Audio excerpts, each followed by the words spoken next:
오늘은 설교를 시작하면서 찬양 한 곡을 같이 부르고 시작하면 좋겠는데요. 선한 능력으로라는 찬양입니다. 아시는 분들은 같이 불러주시고 잘 모르시는 분들은 가사를 한번 깊이 묵상해 보시기 바랍니다. 주 선한 능력으로 안으시네. 주 선한 능력으로 안으시네. 그 크신 팔로 날 붙드시네.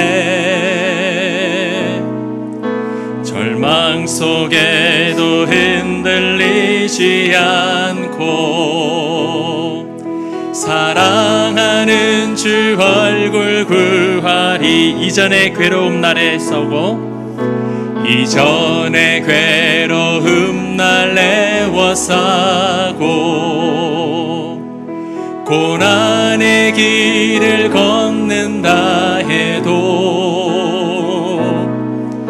주님께 모두 맡긴 우리 영혼 끝내 승리의 날을 맞으리. 선한 능력으로 일어서리. 주만 의지하리. 믿음으로 우리 고대 안에 주 오실 그날 영광의 새. 우리 후렴 한 번 더 고백합니다. 선한 능력으로 일어서리. 선한 능력으로 일어서리. 주만 의지하리. 믿음으로 우리 고대 안에 주 오실 그날 영광의 새 날을 맞이하리. 역시 우리 성문교회 성도님들 수준이 상당하십니다. 저는 잘 모르실 줄 알고 독창을 하면 어떡하나 싶었는데 대부분 성도님들이 다 따라서 불러주셔서 얼마나 은혜로운지 모릅니다. 이 찬양 가사 하나가 참 은혜롭죠. 선하신 주님의 능력이 날 안아주십니다. 그 크신 능력이 나를 붙들어 주십니다. 절망 가운데서도 그분은 나를 떠나지 아니하시고 나와 함께하고 계십니다. 그 고난의 길을 걷는다 해도 주님께 내 영혼 맡겨드립니다. 그리고 마침내는 영광의 새날을 맞이할 것입니다. 이렇게 은혜로운 찬양의 가사가 언제 쓰여졌을까요? 모든 것이 잘 되고 평안하고 기도하는 제목들마다 다 응답받는 그 기쁨의 순간일까요? 전혀 그렇지 않습니다. 이 찬양의 가사는 1944년 제2차 세계대전 중에 독일 베를린에 있는 게슈타포 감옥의 독방에 있는 한 사람의 손에 의해서 쓰여졌습니다. 그 사람은 다름 아닌 나치 정권에 저항하다가 붙잡힌 디트리 본회퍼 목사님입니다. 본회퍼 목사님은 신학적으로는 우리와 조금 입장과 차이점이 있지만 목숨 걸고 나치 정권에 저항하고 또 당시 불의와 타협했던 교회를 향하여 쓴 목소리를 내었던 그 실천적인 용기와 믿음은 오늘날에도 우리에게 큰 울림을 주고 있습니다. 당시 독일의 상황은 너무나 처참했습니다. 600만 명의 유대인들이 학살을 당하고요. 그리고 정권에 반대하는 사람은 감옥에 갇혀서 수많은 고문을 당하고 목숨을 잃고 있는 상황이었습니다. 보네포 목사님 역시 독방에 갇혀서 수많은 고문을 당하고 있었습니다. 그렇게 절망의 시간을 보내던 중에 이제 새해를 앞두고 가족과 약혼녀에게 어쩌면 마지막이 될지도 모르는 편지를 써내려가기 시작합니다. 그 편지 중에 있는 내용이 방금 우리가 불렀던 이 찬양의 가사입니다. 사방이 막혀있고 내일의 생존을 장담할 수 없는 그 암울한 상황 가운데에서 이 보네포 목사님은 절망을 노래하지 않았습니다. 죽음을 바라보지 않았어요. 오히려 지하 깊은 감옥 가운데서도 나를 찾아오시는 하나님, 그 선하고 능력 있는 하나님이 그 두 팔로 자신을 감싸 안아주시는 그 선한 하나님을 찬양하고 노래했습니다. 육신은 감옥에 갇혀 있고 서서히 죽어가고 있는 상황입니다. 하지만 그의 영은 하나님께서 주실 새로운 영광의 날을 맞이할 새 생명으로 충만해져 있었습니다. 이것은 본회포 목사님의 능력이나 그런 강한 정신력이 아니었습니다. 그가 그토록 사모하며 붙들었던 복음의 능력이요, 십자가에서 죽음을 생명으로 바꾸신 예수 그리스도의 능력이었던 것입니다. 자, 오늘 본문은 죽음의 그늘이 뒤덮여 있던 이 독일의 한 감옥보다 더 처참한 절망적인 한 장소를 우리에게 보여주고 있습니다. 그곳에서 도대체 무슨 일이 일어났는지, 또 그곳에서 일어난 이 하나님의 놀라운 역사하심이 오늘을 살아가는 우리의 모든 인생 가운데 펼쳐지는 기적이 일어나기를 간절히 소망합니다. 자, 먼저 오늘 본문 1절은 이렇게 시작하고 있습니다. 여호와께서 권능으로 내게 임재하시고 그의 영으로 나를 데리고 가서 골짜기 가운데 두셨는데 거기 뼈가 가득하더라. 하나님께서 에스겔을 데리고 한 장소로 가셨습니다. 하나님께서 친히 데리고 가신 장소니까 이과수 폭포나 그랜드 캐년 같이 너무나 멋진 장소일 것으로 기대를 했는데 막상 도착한 에스겔은 큰 충격에 빠졌습니다. 왜냐하면 그곳은 사방을 덮을 만큼 수많은 뼈들이 널려 있는 골짜기였습니다. 그리고 그 뼈들이 얼마나 오래됐는지 바싹 말라 있었습니다. 하나님께서 에스겔에게 보여주신 이 골짜기의 상황이 무엇일까요? 바로 당시의 이스라엘의 영적인 상태를 하나님이 그 골짜기 환상을 통해 보여주고 계시는 겁니다. 금요 기도회 때 에스겔 22장 말씀을 제가 전해드린 것처럼 말씀을 증거해야 되는 선지자들은 무엇을 했습니까? 거짓 증언을 하고 물질을 탐했습니다. 예배를 주관하고 하나님과 백성 사이를 중보 역할을 했던 제사장들은 율법을 범하고 성물들을 마음껏 사용했습니다. 또한 백성들을 지키고 돌봐야 하는 고관들은 어떻습니까? 백성의 것을 약탈하고 생명까지 해쳤습니다. 그리고 백성들도 어떠했습니까? 포악하고 강탈하고 자신들보다 더 가난하고 약한 사람들을 압제하고 학대하면서 죄를 죄로 여기지 않았습니다. 종교 지도자들부터 백성들까지 모두 다 타락하여 넘어진 상황이 바로 지금 이스라엘의 상황인 것입니다. 자, 이런 상황 속에서 하나님은 이 암울한 상황을 위해서, 이 이스라엘의 끔찍한 죄를 위해서 하나님에게 기도하고 회개할 한 사람을 찾으셨습니다.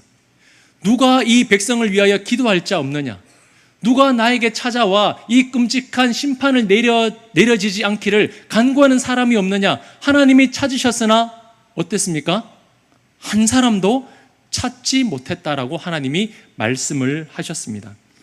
종교 지도자들부터 백성들까지 모두가 죄 가운데 타락한 이 이스라엘의 모습이 바로 마른 뼈들이 널려있는 골짜기의 모습이었던 것입니다. 자, 그러면 하나님께서 왜 에스겔에게 이런 골짜기의 모습을 보여주셨을까요? 크게 두 가지 이유가 있습니다. 첫 번째는 하나님은 우리가 처한 이 절망과 실패의 현장까지도 찾아오셔서 함께 하시는 하나님이라는 것을 보여주시기 위해서입니다. 자, 죽어있는 뼈들이 있는 골짜기에 관심을 가질 사람은 아무도 없습니다.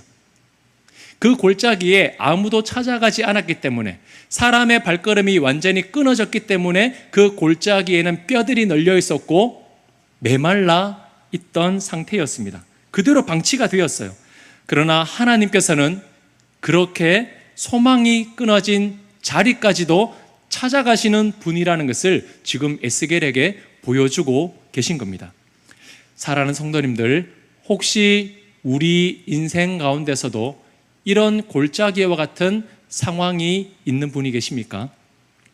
만약 있다면 우리는 그런 골짜기를 숨기려고 합니다. 사람들에게 들키지 않으려고 해요. 내 가정, 내 직장, 또 나에게 일어나는 모든 일들이 이 메마른 골짜기와 같이 황폐한 모습이라면 우리는 사람들에게 들키지 않으려고 감추려 합니다. 사람들은 몰라주고 관심이 없다 해도 하나님은 아닙니다. 하나님은 그런 상처와 눈물과 아픔의 현장 가운데 시선을 두고 계십니다. 그곳에서 일어나는 일들이 어떻게 일어나고 있는지, 얼마나 큰 상처가 일어났는지 하나님은 그곳에 관심을 두고 그곳 가운데 찾아오시는 겁니다.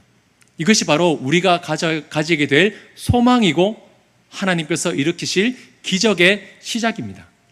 자, 그리고 하나님께서 에스겔에게 이 골짜기를 보여주신 두 번째 이유는 우리의 현실을 직시할 수 있는 은혜를 주시기 위해서입니다.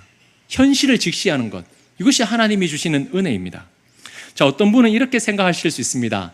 하나님께서 이왕 보여주시라면 좀 좋은 것을 보여주시지, 이 마른 뼈가 가득한 곳을 보여주시는 게 무슨 유익이 있겠습니까? 좋은 곳, 저 앞으로 가게 돼 저 번쩍번쩍 빛나는 천국 보여주는 게 더 유익이 되지 않겠습니까? 라고 말씀하시는 분이 계실지도 모르겠습니다. 자, 그런데 이렇게 한번 생각해 보겠습니다. 우리 성도님들이 생각하실 때 좋은 의사는 어떤 사람입니까?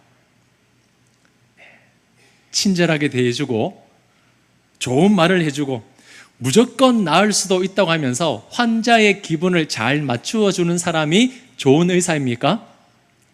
네, 좋은 의사일 수도 있지만 친절한 의사일 뿐 좋은 의사가 되기 위한 절대 조건은 아닙니다. 절대 조건을 가지는 좋은 의사는 어떤 사람입니까? MRI나 CT를 찍어서 그리고 여러 검사를 통해서 이 환자가 지금 어떤 상태인지를 정확하게 진단하고 그 상황을 판단해서 치료법을 가지고 그 환자를 다시 건강하게 고치는 사람이 좋은 의사입니다. 병을 정확하게 알고 치료하는 의사가 생명을 살릴 수가 있는 겁니다. 마찬가지입니다. 하나님께서 지금 에스겔에게 이 마른 뼈가 가득한 골짜기를 보여주시는 이유는 이스라엘의 상태를 진단해주고 계시는 겁니다. 봐라, 너희들의 상태가 지금 이 모습이다. 생명이라고는 찾아볼 수 없고 말라도 아주 바싹 말라버린 죽어있는 상태가 바로 지금 너희들의 모습이다 라고 하나님이 보여주시는 겁니다. 자, 그런데 이스라엘 안에서는 지금 한쪽에서는 이렇게 말하고 있습니다. 평안합니다. 우리는 지금 잠시 고통을 당할 뿐 하나님께서는 우리를 다시 회복시켜 주셔서 우리는 조금만 있으면 다시 예루살렘으로 돌아갈 것입니다. 하나님의 심판은 오래 가지 않습니다. 조금만 기다리십시오. 그렇기 때문에 우리는 평안합니다. 거짓 선지자들은 평안합니다, 평안합니다. 사람들이 듣기 좋은 거짓 희망을 들려주었습니다. 그런데 하나님은 숨기지 않으시고 지금 진실을 보여주고 계십니다. 너희들은 평안이 아니라 이 생명 없는 마른 뼈가 지금 너희들의 모습이다. 하나님은 숨기지 않고 보여주고 계시는 거예요. 사랑하는 성도님들, 오늘 우리의 상태는 어떻습니까? 교회에 나와 있으니 괜찮습니까? 성경책을 펼치고 있으니 안전합니까? 예배 드리고 있으니까 아무 문제 없습니까? 그거 이스라엘 백성들도 다 했던 겁니다. 이스라엘 안에 성전이 없어서, 하나님의 말씀이 없어서, 예배가 없어서 그들이 무너졌습니까? 아니요. 이스라엘 백성들은 그 누구보다 성전에 많이 들어왔고 나갔고, 누구보다 하나님의 말씀을 지켜냈고, 누구보다 예배드리기에 힘썼던 민족이 바로 이스라엘이었습니다. 그런데 왜 그들은 마른 뼈가 되었습니까? 예배의 형식은 있지만 하나님을 향한 중심이 없고, 말씀은 있었지만 삶으로 실천하는 그런 행위가 없었으며 삶의 변화가 없고 종교적 행위는 있었지만 그 가운데 하나님의 생기가 없었기 때문입니다. 외적인 모양과 행위는 다 갖추고 있었지만 그 내면이 죽어 있었다라는 거예요. 성전이 커야지 뭘 할 수 있죠. 성도가 많아야 뭘 할 수 있죠. 물질이 풍성해야 뭘 할 수 있지 않겠습니까? 시스템이 잘 갖춰져야 뭘 할 수 있지 않나요? 성도님들, 이 골짜기에 지금 뼈들이 몇 개입니까? 하나, 둘? 아니요. 사방을 덮을 만큼 온 지면에 뼈들이 널려 있었습니다. 그 말이 무엇입니까? 많은 수의 무리들이 있었다라는 거예요. 사람이 없어서 망한 게 아니라, 무엇이 부족해서 망한 게 아니라 사람들은 넘쳐났습니다. 그런데 그 넘쳐나는 사람들이 다 죽어 있고 다 메말랐다라는 겁니다. 교회의 크기가 구원을 보장해 주지 않습니다. 성도의 숫자가 부흥을 증명하는 것이 아닙니다. 중요한 것은 얼마나 크게, 얼마나 많이 가지고 있느냐가 아니라 그 안에 하나님의 영, 하나님의 생기가 그 안에 있느냐라는 거예요. 마른 뼈들 가운데 생명이 있는 것은요, 단 하나도 없었습니다. 살아있는 뼈는 하나도 없었어요. 그런데 이 골짜기에서 유일하게 살아있는 사람이 딱 한 사람 있습니다. 누굴까요? 좀 크게 대답해봐도 괜찮습니다. 누굴까요? 그렇죠. 에스겔 혼자 유일하게 살아있습니다. 자, 왜일까요? 이 마른 뼈와 에스겔의 차이점이 뭘까요? 에스겔은 지금 하나님의 권능이 임하고 있고 하나님의 영의 인도하심을 받고 있었다라는 겁니다. 하나님의 권능이 임하고 하나님의 영의 인도하심을 받는 그 에스겔은 유일하게 이 골짜기에서 살아있는 존재입니다. 자, 우리도 마찬가지예요. 앞에서 말씀드린 것처럼 성문교회에 다니는 것이 구원을 보장해 주지 않습니다. 성경을 얼마나 많이 읽었느냐가 여러분 생명을 보장해 주지 않아요. 교회에서 직분 받았고 목사라고 해서 다 살아있는 것이 아닙니다. 오늘 우리를 살아있게 하는 것은 하나님의 권능이 임하고 하나님의 영의 인도하심을 받아 그 하나님의 숨결, 하나님의 생기가 내 안에 있을 때에 비로소 우리는 살아있는 존재가 된다는 것을 기억하시기 바랍니다. 마른 뼈들과 같은 내 모습을 보면 이런 결론을 내릴 수 있어요. 아, 이제 끝이구나. 이제 소망이 없구나. 나도 이런 마른 뼈들과 같이 생기도 없고 영적인 뜨거움도 없고 예전에 주님과 만났던 그 뜨거웠던 교제가 다 식어졌는데 나는 이제 정말 끝이는구나. 더 이상 소망이 없는 결론을 내리십니까? 그런데 이 골짜기에 놀라운 반전이 일어납니다. 하나님께서 갑자기 에스겔에게 이런 질문을 하세요. 3절을 보시면 그가 내게 이르시되 인자야 이 뼈들이 능히 살 수 있겠느냐 하시기로 내가 대답하되 주 여호와여 주께서 아시나이다. 자, 하나님의 질문에 답이 있는 것 같지 않습니까? 죽어 있는 환자나 이제 막 숨을 거둔 사람 정도라면 모를까? 아니, 어떻게 말라있는 뼈들이 다시 살아날 수가 있겠습니까? 이건 불가능한 거죠. 하나님의 질문에 에스겔이 어떻게 대답을 합니까? 주 여호와여 주께서 아시나이다. 자, 우리 성도님들은 이 대답이 어떻게 해석되어지십니까? 긍정입니까? 부정입니까? 긍정 같기도 하고 부정 같기도 하고 애매모호하지 않습니까? 네. 아니, 선지자라는 사람이 어떻게 이렇게 믿음이 없나? 하나님이 다시 살아나겠느냐 그러면 뒤도 안 돌아보고 생각하지도 말고 네, 살아날 수 있습니다 라고 확답을 해야 되지 어떻게 이렇게 애매한 대답을 할까? 믿음 없다라고 생각하실 수도 있으실 겁니다. 근데 저는요, 이 에스겔의 대답이 우리의 수준으로서는 할 수 있는 최선의 대답이라고 생각됩니다. 하나님, 눈앞에 보이는 현실은 도저히 가망이 없습니다. 이 마른 뼈를 누가 살릴 수 있겠습니까? 도저히 불가능한 겁니다. 하지만 이건 제가 가진 지식과 경험으로는 할 수 없는 것이지만 하나님으로서는 하실 수 있습니다. 하나님이 살리신다 하면 살리실 수 있고, 하나님이 죽게 내버려 두신다 하면 그대로 죽을 수밖에 없는 것입니다. 다 하나님 먹기에 달려 있습니다. 나 부정 하나님 신뢰형으로 지금 에스겔이 대답하고 있는 거예요. 나는 안 되지만, 나는 불가능한 거지만 하나님 손에 달려 있습니다. 하나님은 이렇게 대답한 에스겔을 책망하지 않으셨어요. 만약에 부정적이었던 것 같다면 하나님이 막 책망을 하셨겠죠. 왜냐하면 이게 정답이기 때문에 하나님은 책망하신 것이 아닙니다. 이 뼈들이 살아나게 하는 것은 나에게 달려있는 게 아니에요.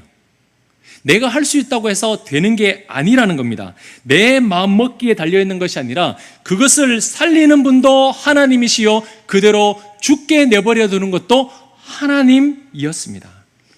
모든 것이 하나님 손에 달려있고 하나님의 처분에 맡기는 것, 이것이 바로 하나님의 주권을 인정하는 올바른 신앙의 자세입니다. 자, 오늘 이 에스겔의 대답과 비슷한 장면이 신약 성경에도 나오는데요. 요한복음 21장 15절에서 17절을 보시면 예수님께서 십자가에 죽으셨다가 3일 만에 부활하신 뒤에 그의 제자 중에 한 명을 찾아가셨습니다. 그 이름은 바로 베드로였습니다.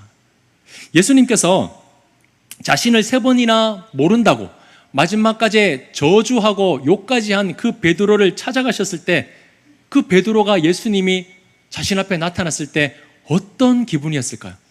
깜짝 놀라지 않겠습니까? 너무 민망하고 막 숨고 싶었을 겁니다. 예수님이 그 베드로에게 물으셨습니다. 요한의 아들 시몬아, 네가 나를 사랑하느냐? 베드로가 대답했어요. 내가 주님을 사랑하는 줄 주께서 아시나이다. 예수님이 두 번째도 똑같은 질문을 하셨습니다. 베드로가 똑같이 대답했습니다. 예수님이 세 번째 다시 물으셨습니다. 요한의 아들 시몬아, 내가 다른 사람들보다 나를 더 사랑하느냐? 이 세 번째 질문에 베드로가 이렇게 대답합니다. 요한복음 21장 17절 중반절에 보시면 베드로가 근심하여 이르되 주님, 모든 것을 아시오매 내가 주님을 사랑하는 줄을 주님께서 아시나이다. 첫 번째도 두 번째도 베드로는 아무렇지 않게 대답했습니다. 내가 주님을 사랑합니다. 주님 아시잖아요. 그런데 세 번째 대답에서는 베드로가 근심했습니다. 이 근심은 비통해하고 탄식하다라는 의미가 있습니다. 왜 베드로는 두 번째까지는 아무렇지 않게 대답했다가 왜 세 번째에는 막 가슴을 쥐어짜내는 듯한 그 비통함과 한탄을 하며 대답을 했을까요? 더 이상 숨길 수 없었기 때문입니다. 두 번째까지는 잘 숨겼어요. 아무렇지 않게 예수님 사랑합니다. 사랑합니다. 아시잖아요. 그러나 베드로가 예수님을 3번이나 부인한 것처럼 예수님이 세 번째 베드로에게 그 사랑을 확인하실 때 베드로는 더 이상 숨길 수가 없었습니다. 사실 베드로는 예수님을 부인한 이후에 그는 영적으로 완전히 메말라 있었어요. 죄책감을 가지고 누구보다 예수님 오른쪽에서 함께 했고 변화산까지 갔다 왔고 큰 기적과 모든 일들에는 함께 했던 그 베드로, 절대 무슨 일이 있어도 예수님을 부인하지 않겠다라고 다짐했던 그가 자신이었는데 예수님을 3번이나 모른다 한 그 실패감을 어떻게 감당하겠습니까? 그는 절망하고 좌절하고 낙심에 빠져 있는 마른 뼈와 같은 삶을 그 3일 동안 살고 있었습니다. 그러나 그 마른 뼈와 같았던 베드로에게 예수님이 말씀하십니다. 네가 나를 사랑하느냐? 네가 나를 사랑하느냐? 그래서 베드로가 이 세 번째에는 숨길 수 없어 고백합니다. 주님, 나의 열정과 힘으로는 주님을 완전하게 사랑할 수 없음을 고백합니다. 저는 그런 존재입니다. 그러나 이 메말라 있는 나라도 주님께서 다시 받아주시고, 이 바싹 메말라 비틀어버린 이 마른 뼈 같은 나라도 주님께서 다시 받아주신다면 주님을 사랑하게 되는 그런 존재가 될 줄 믿습니다. 주님께 달려 있습니다. 철저하게 자신을 부인하며 마음을 찢으며 주님 앞에 눈물로 고백하고 있는 겁니다. 사랑하는 성도님들, 사람에게는 감추고 싶습니다.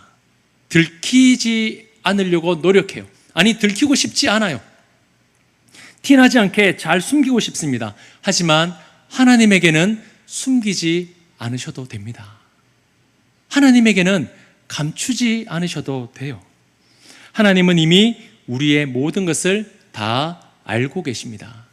예레미야 애가의 말씀이 울지 마라는 것이 아니라 울어라, 울어도 된다, 우리에게 잘 우는 방법에 대해서 말씀해 주신 성경이라면 에스겔은 하나님 앞에 숨기지 마라, 숨길 필요 없다, 너의 안에 있는 그 죄악과 타락과 그 안에 있는 감추인 모든 것을 하나님 앞에 다 내어드려라, 그분이 다시 고치실 것이다, 숨기지 말라고 우리에게 용기를 주시는 성경이 바로 에스겔서입니다.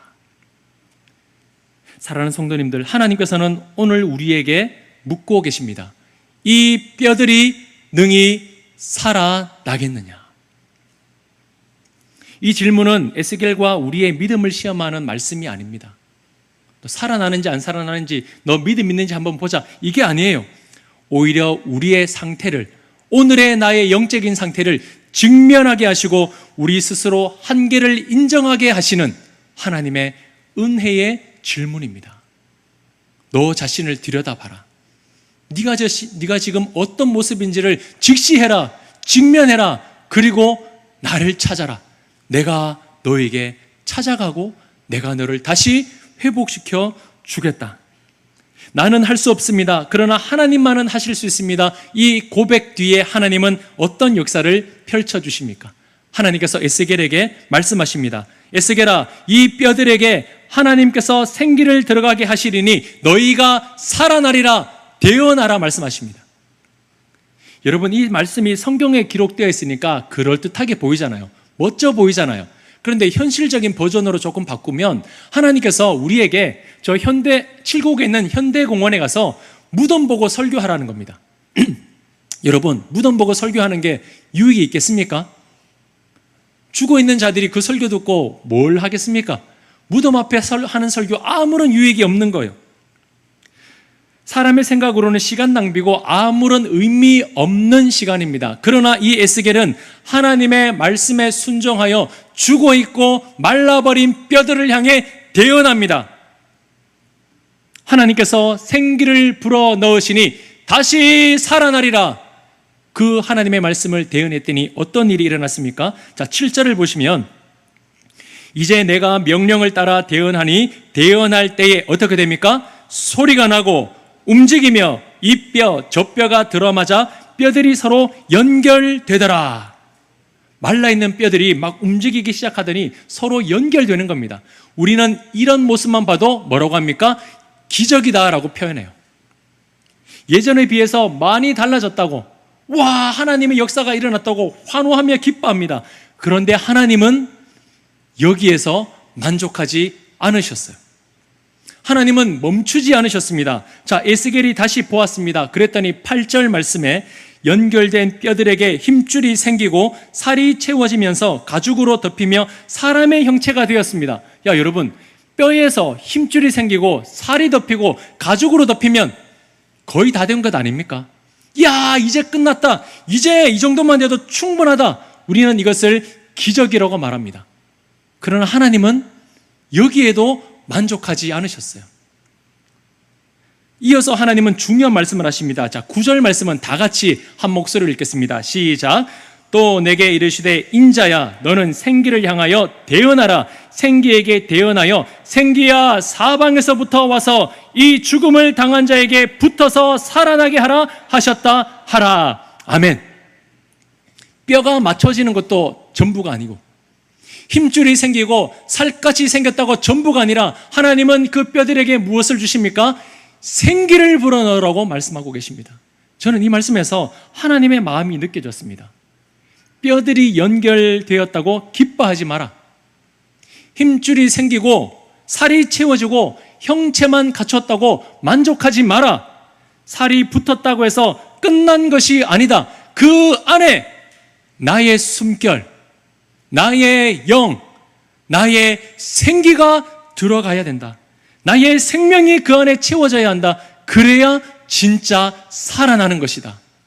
하나님이 지금 말씀하고 계시는 거예요.